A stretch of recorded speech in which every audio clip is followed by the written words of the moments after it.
La prochaine édition de la prestigieuse Biennale de Montréal se déroulera cet automne et on a dévoilé il y a quelques semaines le thème de l'édition 2016 de cet événement dédié aux arts visuels.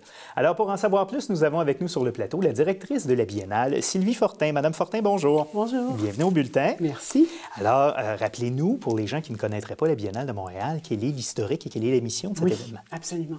Donc la Biennale de Montréal, c'est un événement qui est présenté à tous les 2 ans et dont le but est de présenter les pratiques de pointe, donc les pratiques les plus contemporaines en art actuel d'un peu partout dans le monde.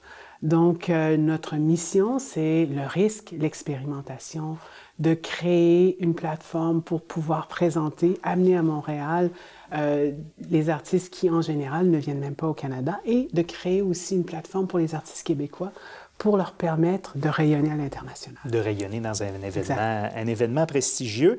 Donc, vous avez dévoilé au début du mois, au courant du mois de janvier, le thème de l'édition 2016. Quel sera ce thème? Oui, en fait, le titre, c'est Le Grand Balcon et on fait un clin d'œil à notre ami Jean Genet.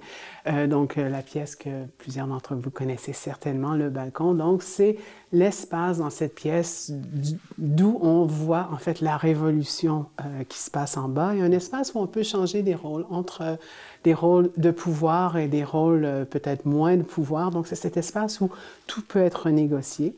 Et c'est aussi un espace où l'hédonisme est mis de l'avant.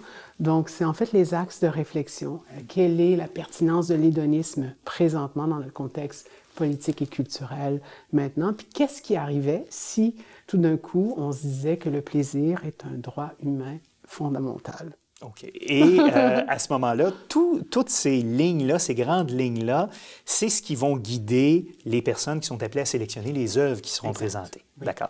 Qui sont ces gens-là qui sélectionnent les œuvres? En fait, on a ce qu'on appelle, c'est un mauvais mot, on appelle ça un commissaire, mais donc la personne qui est invitée à faire de la recherche, trouver un thème ou une approche qui soit pertinente et sélectionner les artistes. Cette personne-là, cette année, c'est Philippe Pirotte. C'est un commissaire d'origine belge qui vit présentement en Allemagne. Et c'est le premier projet qu'il fait au Canada. C'est quelqu'un qui dirige une des grandes écoles en Allemagne, qui a travaillé beaucoup aussi en Chine, aux États-Unis, etc. Donc, qui est appelé à jeter un regard sur notre scène montréalaise. Donc, il a fait plein de visites d'ateliers, plein de rencontres depuis le mois d'avril dernier, de mieux comprendre aussi ce qui se passe à l'échelle canadienne et de nous faire une proposition qui, à la fois, fait du sens dans un contexte montréalais, mais fait un apport, une contribution majeure dans un champ international. D'accord. Et combien d'œuvres seront exposées dans le cadre de la Biennale? Il y aura 60 artistes. Donc, 60 artistes, donc ça peut être plus d'une œuvre par artiste. Oui, absolument. Donc, je dirais qu'on n'a pas encore fini la sélection des œuvres, mais ce sera certainement autour de 150 à 200 œuvres. Mais 60 artistes, 75 jours de programmation. Donc, la date d'ouverture étant le 19 octobre et ça se poursuit jusqu'au 15 janvier. Et un grand nombre de performances, de concerts, de premières de films durant ces 75 jours. Qui se feront. Est-ce que il y aura un petit accent spécial qui sera donné à la Biennale compte tenu du début des festivités du 375e anniversaire de Montréal? En fait, on est un peu l'événement d'inauguration. Un genre de prélude. De prélude parce que ça commence, comme on sait, en décembre 2016 et qu'au niveau culturel, artistique, c'est le grand événement à ce moment-là. Oui, absolument.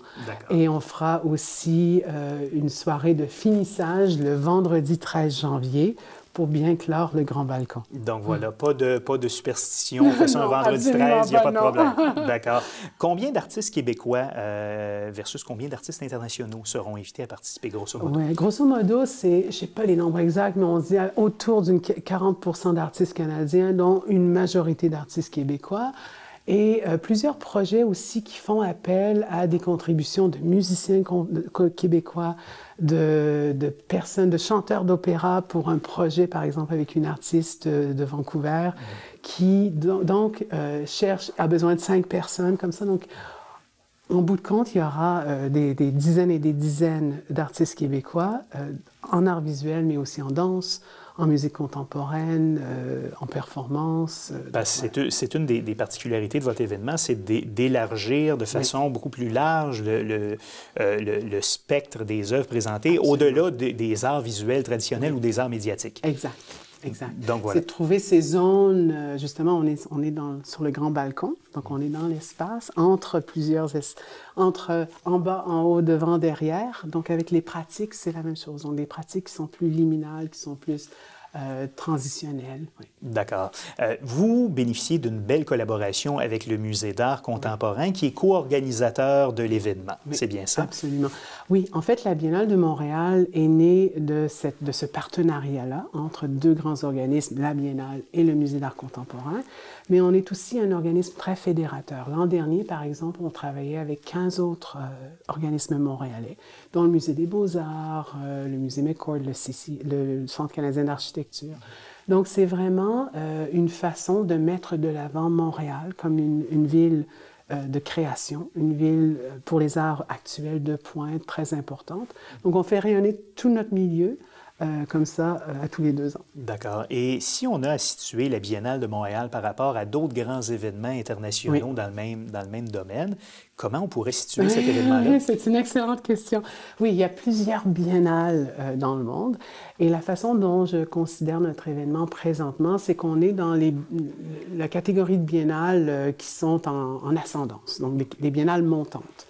Des biennales qui ont à peu près le même budget. Donc, on parle d'Istanbul, on parle de Berlin, on parle de Lyon.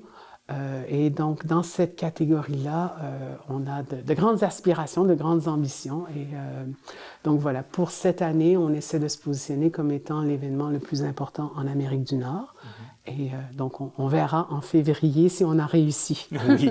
Donc, l'événement aura lieu, pas exclusivement, mais en partie au Musée d'art contemporain. Je veux vous entendre sur quelque chose. Il y a eu une controverse. Nos téléspectateurs en ont peut-être entendu parler. Il y a eu une certaine controverse au Musée d'art contemporain concernant l'absence ou la présence, disons, plus limitée de descriptifs de langue française par rapport à certaines œuvres. Est-ce que dans le cadre de la biennale, il y aura des textes, il y aura des explications en français qui seront disponibles pour les visiteurs? Oui, absolument. Mais c'est toujours un défi parce que souvent, on parle de l'expérience esthétique de l'œuvre. Par exemple, si on parle d'une vidéo, dans certains cas, oui, c'est très approprié de faire un sous-titrage, mais dans d'autres cas, ça peut en fait pervertir l'œuvre. Parce que d'avoir du texte qui défile dans une image, c'est très complexe, ces questions. Donc oui, effectivement, nous, et le musée aussi, on réfléchit à ces questions-là constamment. Quelle est la bonne stratégie pour respecter l'œuvre, respecter l'artiste, mais aussi respecter nos publics et leur donner accès au travail? Donc, dans la dernière biennale, on était arrivé avec 6 différentes stratégies, mais c'est toujours du cas par cas. Donc, je pense que oui, on a tous cette volonté qui est absolument fondamentale. Et on doit faire preuve de grande créativité. Donc, est-ce que c'est un sous-titrage sonore? Est-ce que c'est un texte? Est-ce que c'est un pamphlet? Est-ce que c'est sur notre téléphone mobile? Est-ce que c'est quelque chose qu'on rencontre avant d'entrer en salle? Quelle est la solution appropriée? C'est quelque chose qu'on discute beaucoup avec les artistes constamment parce que c'est leur travail. Mais il y a une ouverture de votre organisation Absolument. pour vous assurer que les francophones ne soient pas mis de côté. Okay, c'est plus qu'une ouverture, c'est un principe claire. Fondamental, absolument. Parfait. Alors, Mme Fortin, rappelez-nous donc les dates de votre événement de la Biennale. Ce sera de... 19 octobre, en soirée, on invite tout le monde à se joindre à nous. Ce sera un vernissage public. Et ça se poursuit jusqu'au 15 janvier. Jusqu'au dimanche 15 janvier 2017 déjà. Si on veut plus de renseignements sur la Biennale, vous avez un site Internet? Absolument, oui. C'est bnlmtl.org. Vous pouvez tout simplement faire Biennale de Montréal et vous allez nous trouver. Dans votre moteur de recherche préféré. Alors, Sylvie Fortin, directrice de la Biennale de Montréal, merci d'avoir été avec nous. Merci beaucoup.